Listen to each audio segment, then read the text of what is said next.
all those years that I put in the footwear industry were crucial because they helped develop this product, this particular brand. I had industry knowledge, I had industry experience, and I knew people that can help make it happen. Welcome to the B2B Breakthrough Podcast. We're here to bring you all the best knowledge, insights, and strategies from e-commerce experts, successful business owners, and the team at Alibaba.com that you'll need to grow your business and achieve your next big breakthrough. I'm your host, Sharon Gai. Our guest today is Matt Jones, founder of the Crease Beast and one of Alibaba.com's many business success stories. You may have seen him around on our socials, and you may even be a customer of his. Welcome, Matt. Thank you very much for having me. It's a pleasure to be on. So you started a product called Crease Beast. For those of us who aren't as familiar about the product, can you just tell us what it is? It's designed for sneaker enthusiasts. So those who really care about footwear aesthetics, how their shoes look on feet as they're wearing them. So it's a crease protector. So when people naturally walk, your shoes crease on the toe box area. So we created a product that you can wear that's comfortable, that prevents the creases from forming in new shoes and knocks out creases in old shoes. So it's very valuable to those people who really love sneaker aesthetics. How did you come up with the product idea? Me and my co-founder, we grew up together back in middle school. We would stuff our shoes with old socks as we're wearing them to knock out the creases. It was the way that we wanted to keep our shoes fresh. And we took that idea from when we grew up, using that in high school and middle school, and I kind of revolutionized it the way our product is designed. It mimics that same kind of aspect where ours is a piece of foam, but that's what's sitting on top of your shoe as opposed to like the extra sock that's knocking out the creases. It's a much more comfortable way of doing it, but that was the essence of it. So you were stuffing your shoes for tons of years. So that means you had the product idea, or maybe you didn't have the product idea, but you had the product inspiration maybe when you're 12. Exactly. Crazy how it revolutionized, like almost 20 years later. We were just talking about ideas of things we could do, but that's where it started. Because I worked in the footwear industry my whole life, almost after high school, and I'd never seen anything like it. So we kind of just thought about like, you know what, there's something to it. And thankfully, it took off. Tell me more about the footwear industry and what you were doing before. You used to work at Skechers. Is that where the idea sort of solidified even more when you were seeing your customers walking around with crease shoes? And maybe that's why they would walk into Skechers for another new pair. What was that part of your experience like? Fresh out of high school, I was working retail, working in warehouse jobs, cashier jobs, whatever it was. I was always a big shoe enthusiast growing up. So it was natural to work in an environment like that. It was familiar to me, and it was easy to kind of like move up the ranks because I knew a lot about shoes and I had a good work ethic. So essentially, after I graduated high school, 10, 15 years later, I worked at Skechers as a store manager. I worked at Skechers as a corporate lead one time. And essentially, I saw the industry developing from an analytical lens. I saw what the customers were buying. I saw that they were shopping for more aesthetics. And I'd seen that a lot of people were buying more accessories with their shoes as opposed to just buying just standard socks or shoelaces. People were buying things to enhance the appearance of their shoes. And there are crease protectors on the market, but none are like the Crease Beast. So that's where I got the analytical sense like, hey, like there's a small niche in this big industry that's slowly developing. And with the right products, it can really, really enhance this niche of aesthetics. And that's essentially where the idea started to craft itself when I was working on the retail side. So I know for myself as a shoe owner, not so much a sneakerhead, but I know one thing that I have is the spray where you spray it onto your shoes that it's water repellent. I don't know if you call that a shoe accessory. That's more of a ancillary item you see in a shoe store. I would imagine that's where Crease Beast would be located, is when you're checking out. And was that sort of your thought in where to place that item, and what other types of items did you normally see around that counter? Yeah, absolutely. So it was strategically be placed at the checkout, just to always try to get an add-on when a customer's buying some shoes. It's an easy add-on like socks. It's like, hey, do you want to protect your shoes from creasing? Here's this crease protector.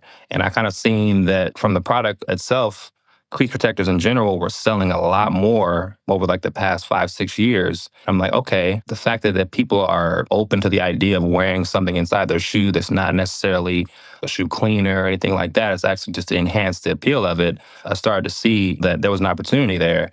And that's essentially where the Crease Beast is stationed in the retail stores that it is in, right at the counter, right before checkout, to get people more likely to buy it. as people started to buy more of the crease protectors in general, you just started to see the industry blooming into what it is now. It's a multi-billion-dollar industry.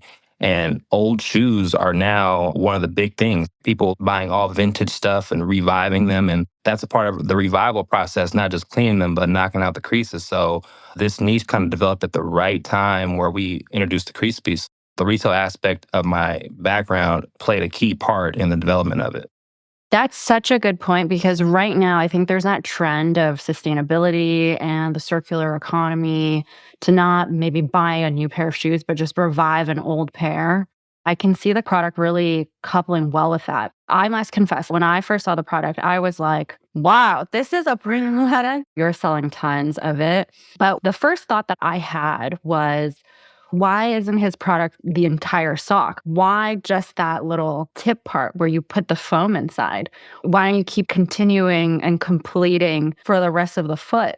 That's a great point. Initially, when we started the design of the Crease Piece, it was a full length sock.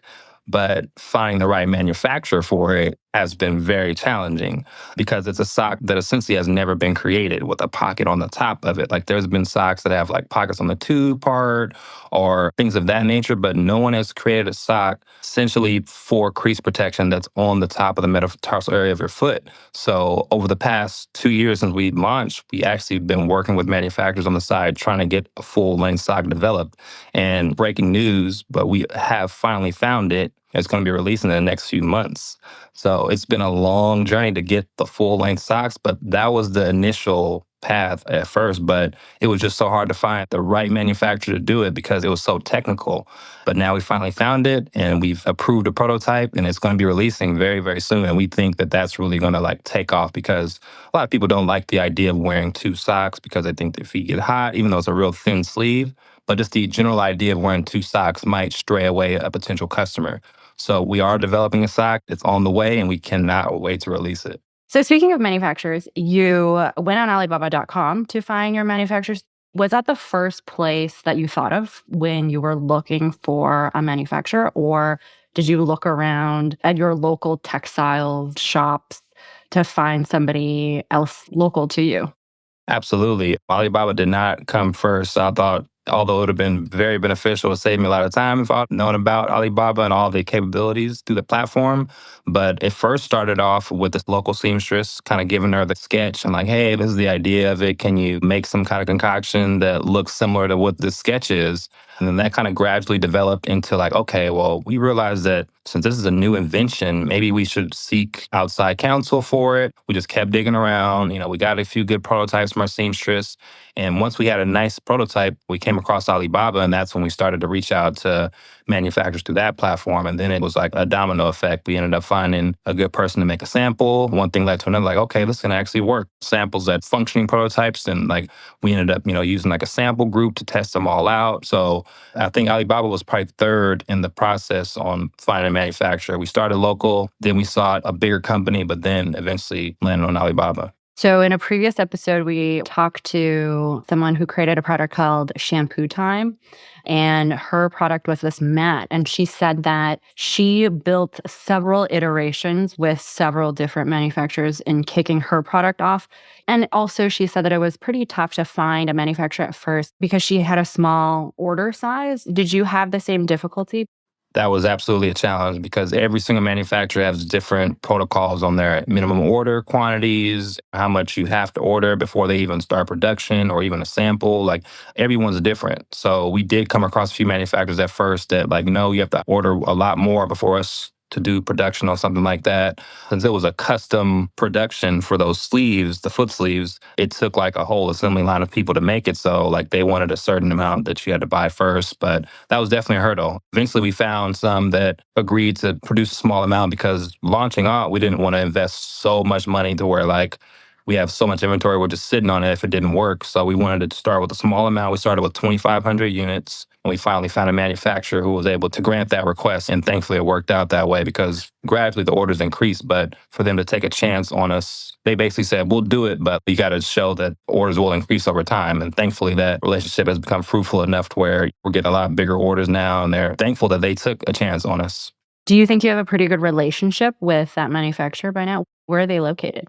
They're in Guangzhou. We have 5 different manufacturers in China that do the products. One company does the sleeves, one company does the foam, another company does the packaging, and they kind of all work in unison to develop the one product. Oh, okay. So you're parsing out different pieces of the product to different manufacturers. But when it's shipped to you in the US, is it already assembled together so that you already have the final product, or do you have to piece it together yourself? Yeah, so we have to do the assembly and the shipping because not all aspects of the product are completely perfect to where we can have an assembly group out there. That's something that we are working towards. But we're constantly refining the product as time goes along. Like we're taking the customer feedback, tweaking it here and there, and making sure we have the perfect product. In a perfect world, we want to get it to where it's, straight assembly line, it's just cranking out, all automated. But as of right now, it's shipped from China to the US, and then we do all the assembly here along with the shipping. So I noticed that your packaging is actually pretty unique. It reminds me of a very expensive wallet that you would buy because it looks like a very, very hard box. What gave you that inspiration to design that type of outer packaging? My partner, the co-founder of the company, he's the branding, marketing, design genius. His background is all graphic design, marketing, branding, advertising. So he had already worked on a bunch of different packaging products throughout his time as a graphic designer. And once this inspiration came along, we kind of wanted to make a theatrical feel. So if you notice, the logo has like that 3D effect to it, like one of those spotlights that you see in the sky. We kind of wanted to create that kind of same imagery. So that's what inspired it. We wanted to use red because it's like one of the most recognizable colors called out. And the name Crease Beast itself can take different kind of tones. You can take like a character tone, it can take a dominant tone. So we thought it was a versatile enough title to where we had some flexibility when we started making content for it. So like the initial inspiration was to make like a theatrical feel to the box. That's why it's designed how it is. Is there a mission statement that you've created for the company that folds into that whole marketing or branding, that voice of the brand? Absolutely. It's not like a trademarked or anything like that, mission statement, copyright or anything like that. But it's essentially like we cater to those old school hip hop sneakerheads who grew up in that same era as us, listening to like 90s hip hop growing up, really worried about the aesthetics of their shoes and their clothes, just kind of like that. It was like the late 90s, early 2000s where everybody's like had their own groups. Everybody's unique in their own way. So it kind of embodies that spirit. We're just basically giving all those sneakerheads from that era and all the new upcoming generations a taste of what we grew up with in our mission. So we're just trying to give all the sneakerheads something that they can use for a long time and keep their shoes fresh for a long time because shoes these days are super expensive. Like they're getting higher and higher prices these days. So people like to hold on to what they have. They don't like to resell it. So they want to keep what they have in pristine condition. So that's our value proposition, is to offer a product that will keep the lifespan of your shoes way longer than it would without this product. And then as you were finding your manufacturers, suppliers for the packaging, the sleeves, the foam, what do you think most entrepreneurs miss out on if they're not building good relationships with these different suppliers? What's the opportunity cost?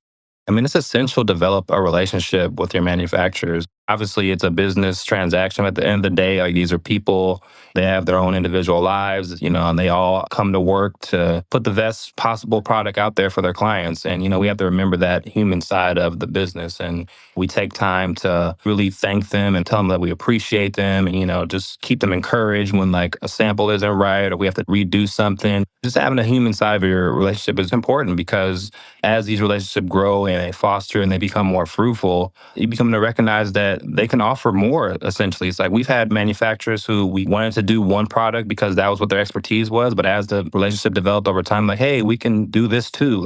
So we've had several manufacturers that work with us that have done multiple projects outside of what the natural scope was. And that's all just because we talk to them, we give them feedback. And sometimes they call us, even though the time difference is crazy, we'll stay up just to talk to them on the phone because they have, really good English translators. We're able to develop that communication with them, and it has done nothing but great things for us. Have you been to China yet to visit them, see them in action?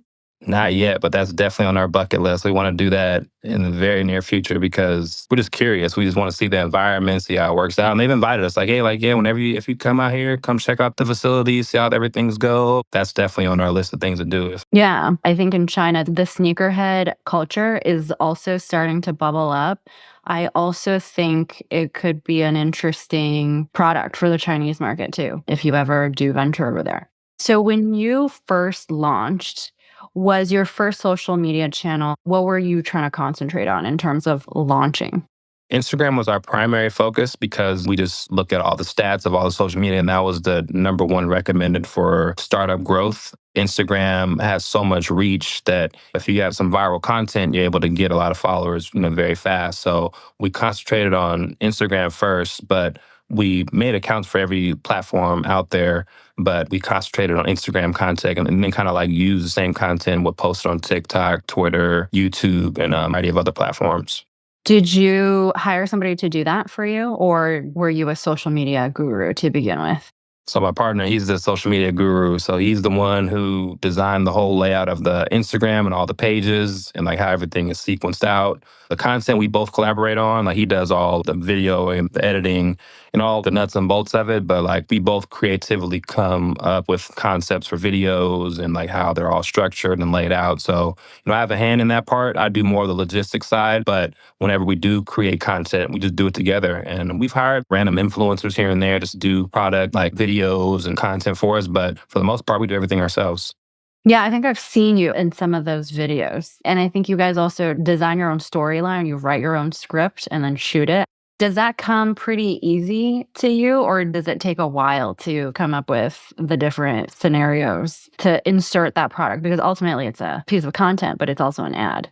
Exactly. So believe it or not, it comes fairly easy. We both like the same kind of music, and that's kind of what we base it on. Like if we hear like an old school song that has like a good concept to it or a good beat that people don't really hear often, we'll use old school songs, old school genres of music to give us that inspiration.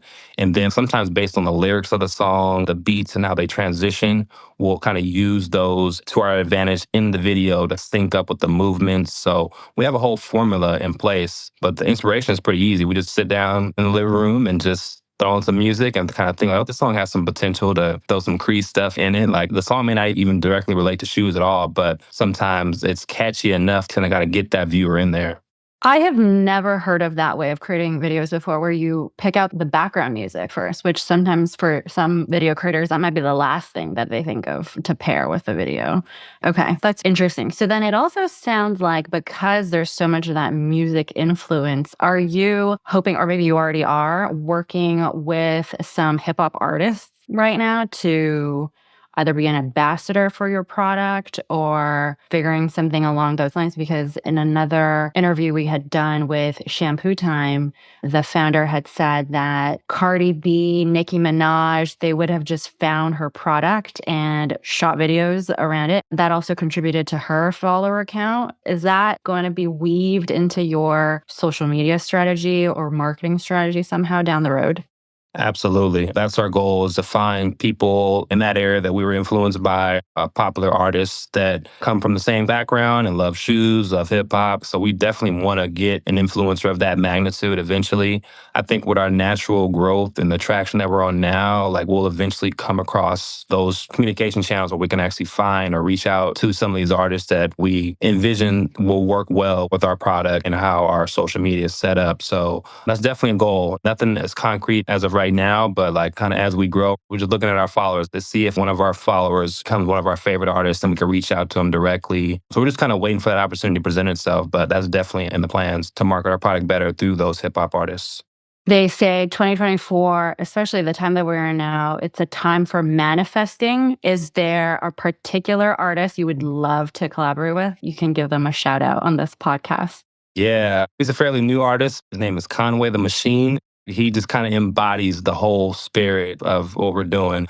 And it'll be ideal, even if I was like a little photo shoot or something, like we just envision like his whole aura with our brand and syncing perfectly. That would be somebody we have on the radar for sure. As part of Alibaba's ecosystem, you're definitely one of our success stories. And as you have taken part in the different networking events that Alibaba has in its ecosystem, what is your biggest piece of advice for other aspiring entrepreneurs? Well, I'm just thankful to Alibaba for providing the platform and all the different opportunities that they've, reached out to me about, and been able to showcase our story through Alibaba has been just a blessing in itself.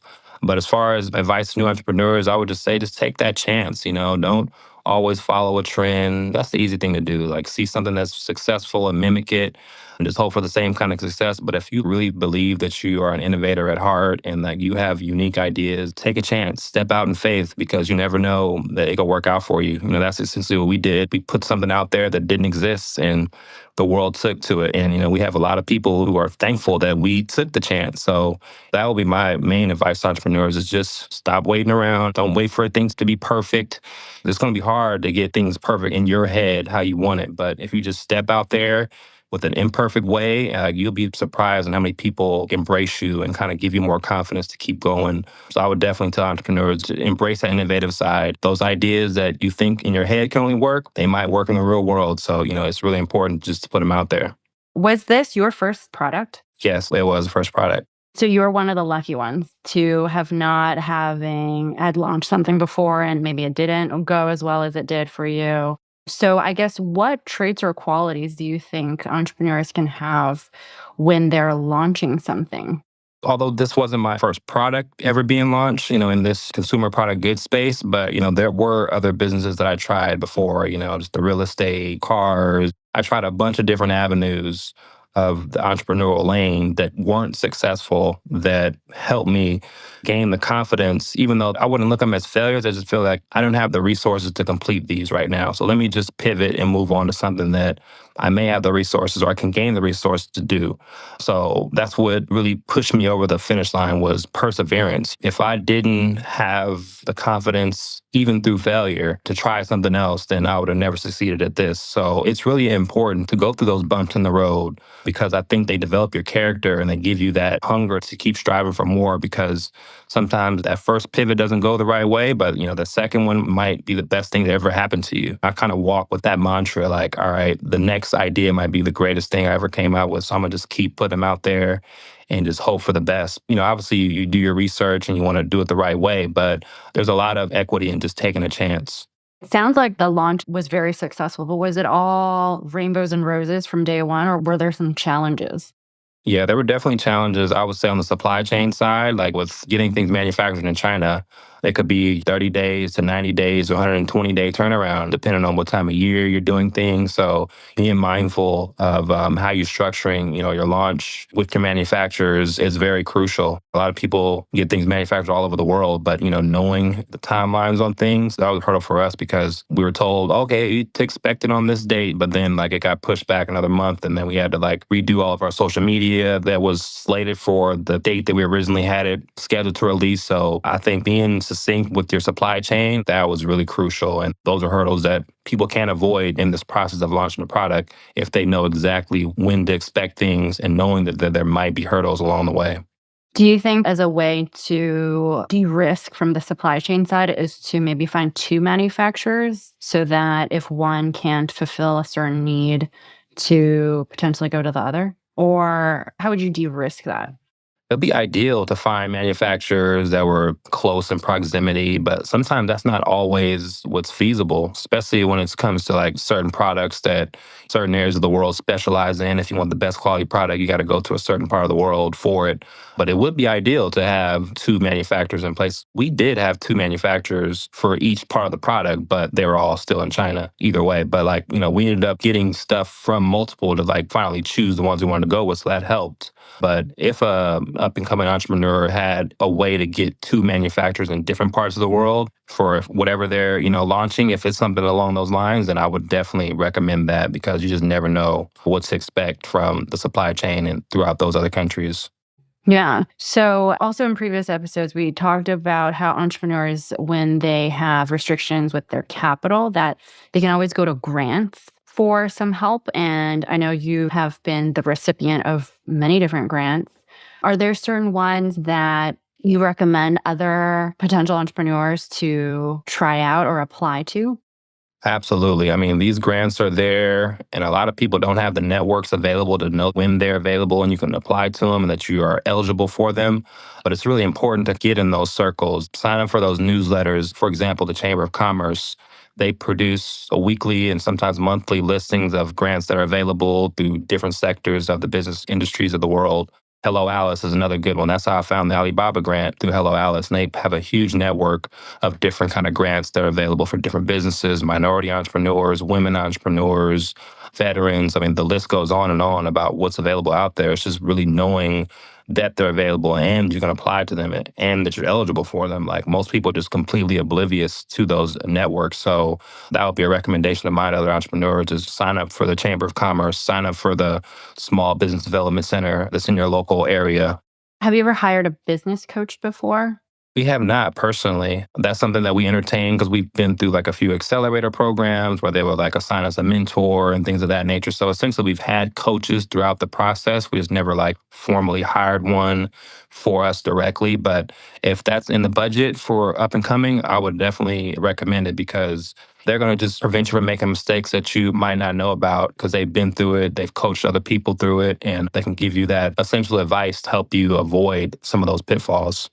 What other resources or knowledge hubs for entrepreneurs to start? Where can they learn more about how they should make decisions? So there are some free resources out there. One I mentioned previously, the SBDC, that's the Small Business Development Center. They're paid for by the U.S. government, and they're free resources. Essentially, they're like strategically placed throughout the U.S., but there's always one in your region that you can call, and they'll assign an advisor to you.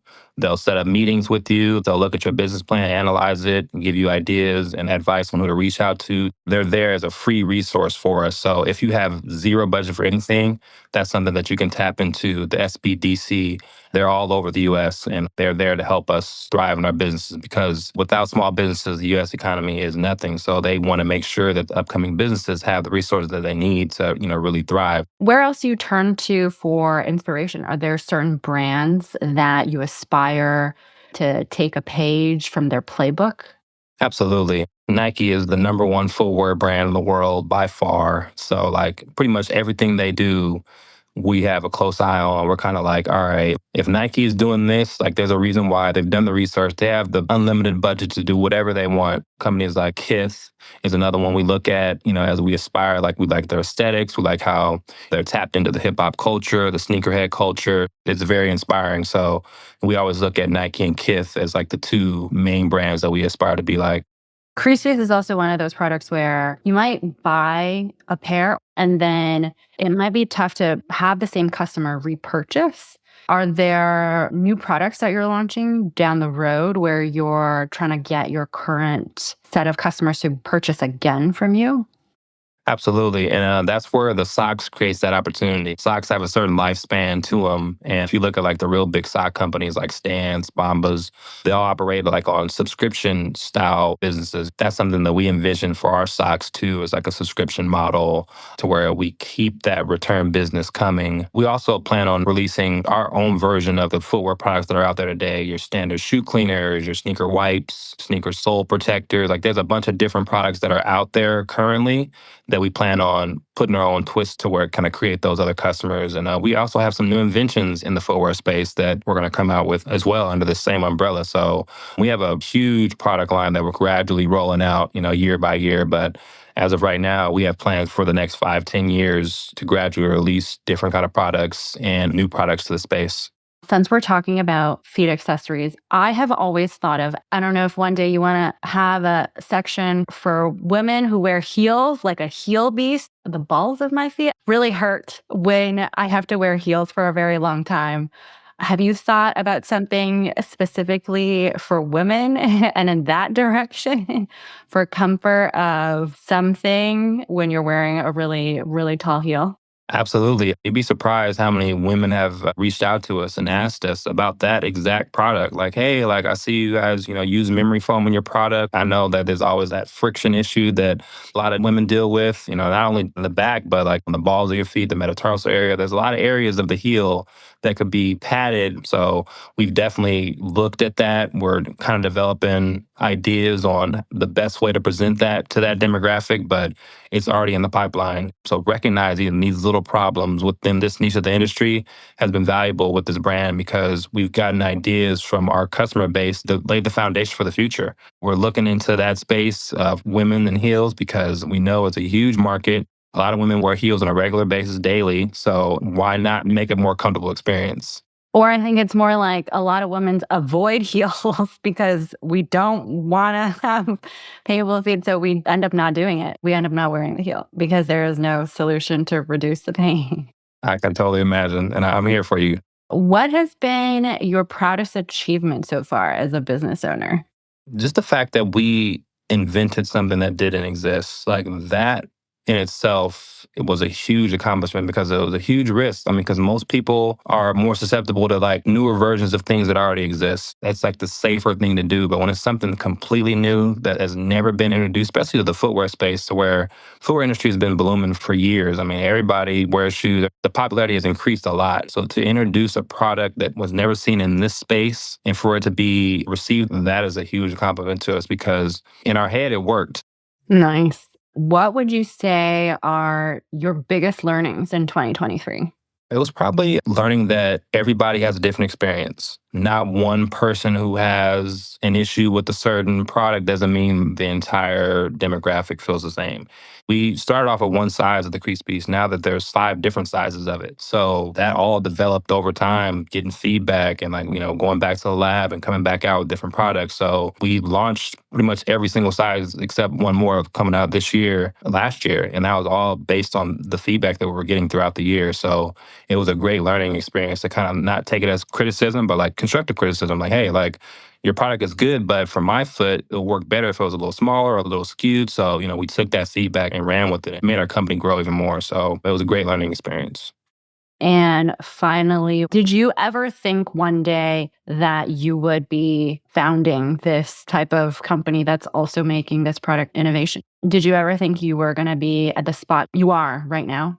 I didn't, honestly. Although I had like a love for shoes growing up, I never envisioned myself in this industry long term. It was one of those things like, okay, as I'm in college, as I'm working, I need a job. So why not work in a comfortable space? And like, I didn't really like have any intentions to like grow. Like I wanted to like grow as much as I could within my position or like within the company I worked for at the time. But I didn't really see myself as like a potential pioneer in the industry or anything like that. I was like, all right, bridge the gap until I figure it out to make something else work better. And lo and behold, it developed. All those years that I put in the footwear industry were crucial because they helped develop this product, this particular brand, exponentially because I had industry knowledge, I had industry experience, and I knew people that can help make it happen. So in retrospect, I look back in hindsight, like I'm like, okay, I was thankful for those times, even though I didn't really find value in them at the time outside of a paycheck. But now it's like, okay, it all makes sense. It's like a full circle thing. You can only make sense of the past by looking back and connecting the dots. What advice would you have given to your teenage self? That's a great question because I always look back like, what could I have done? Or I wish I would have had this advice coming up because I would have like shaved off a few years in this, but everything happens for a reason. Not make as much money for Skechers, maybe. Right. Just pivot a little sooner, but everything happened in due time. But I would tell that younger me is just to keep the same work ethic I've always had. Put your head down, accomplish the goal, only worry about what you control. Essentially believe that there's more and believe that there's better possibilities, but it's important to really focus on what's in front of you, making the best situation of what you have in front of you first, and then it'll gradually develop. I think sometimes I got down on myself growing up because I'm like, I just didn't really see the light at the end of the tunnel. But going back, if I had a chance to give myself advice, I'm like, hey, your time is coming. Just keep doing what you're doing. Like you're putting time in the right areas. You're not wasting time. And everybody has their own clock. So we should never compare ourselves to somebody else's time, somebody else's trajectory. Focus on what you can control and, let the chips fall where they may because they may fall in a place where you envisioned or, something even greater. And that's the path I'm on now. And I couldn't be more thankful for it. That's some great advice. And I really like the way that you worded all of that as well. Thanks so much for being on our show. Been a pleasure. B2B Breakthrough is brought to you by Alibaba.com. To find out how Alibaba.com is empowering its customers with the tools, services, and resources they need to grow their businesses, visit Alibaba.com. And then make sure to search for B2B Breakthrough Podcast on Spotify, Apple Podcasts, or wherever you find your podcasts. Make sure to follow us so you don't miss future episodes. On behalf of the team here at Alibaba.com, thanks for listening.